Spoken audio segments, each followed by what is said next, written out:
بسم اللہ الرحمن الرحیم۔ آپ کے سامنے مسائل شروع کیے تھے طلاق کے، تو ایک آدمی اپنی بیوی کو 3 طلاقیں دے دے،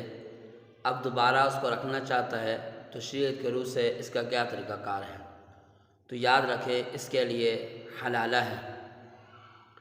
لیکن حلالہ کا جو مروجہ طریقہ کار ہے شریعت کی روح سے وہ غلط ہے۔ اور مروجہ طریقہ کار کیا ہے کہ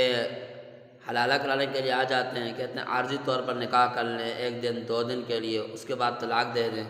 تو یاد رکھیں یہ طریقہ حرام ہے، جائز نہیں ہے۔ حضرت عثمان غنی رضی اللہ عنہ کے زمانے میں ایک واقعہ اس طرح پیش آیا تو انہوں نے تفریق ڈال دی۔ حضرت عمر رضی اللہ عنہ نے فرمایا کہ جو آدمی اس طرح کرے گا عارضی نکاح حلالہ، میں ان دونوں کا رجم کر دوں گا، حلالہ کرنے والے کو بھی جس کے لیے بھی حلالہ کیا گیا، دونوں کو۔ اب قرآن مجید کہتا ہے حتیٰ تنکح زوجا غیرہ، کہ 3 طلاقیں دے دی ہیں تو یہاں تک کہ وہ نکاح کرے دوسرے زوج سے، تو پھر اس کا کیا مطلب ہے، پھر اس کی کیا صورت ہو سکتی ہے؟ تو یاد رکھیں نکاح کرنا ہے شرعی طریقے سے، مطلب یہ ہے جس طرح پہلا نکاح کیا تھا اور مقصد یہ تھا کہ ساری زندگی یہ اس کی بیوی بن کے رہے گی، تو دوسرے خاوند کے ساتھ جب یہ شادی کرے گی تو وہ اس کے ساتھ مقصود یہ ہوگا کہ ساری زندگی اس کے ساتھ گزارنی ہے۔ پھر اللہ کی طرف سے کرنا ایسا ہوا کہ دوسرا خاوند مر گیا یا اس نے بھی طلاق دے دی، اب اس کی عدت گزار کر اگر پہلا خاوند اب نکاح کرنا چاہتا ہے تو کر سکتا ہے۔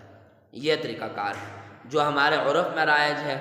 کہتے ہیں ٹھیک ہے جی 2-3 دن کے لیے آپ لے جائیں، 1 مہینے کے لیے، 1 رات کے لیے، پھر طلاق دے دینا جی اس کو، تو یہ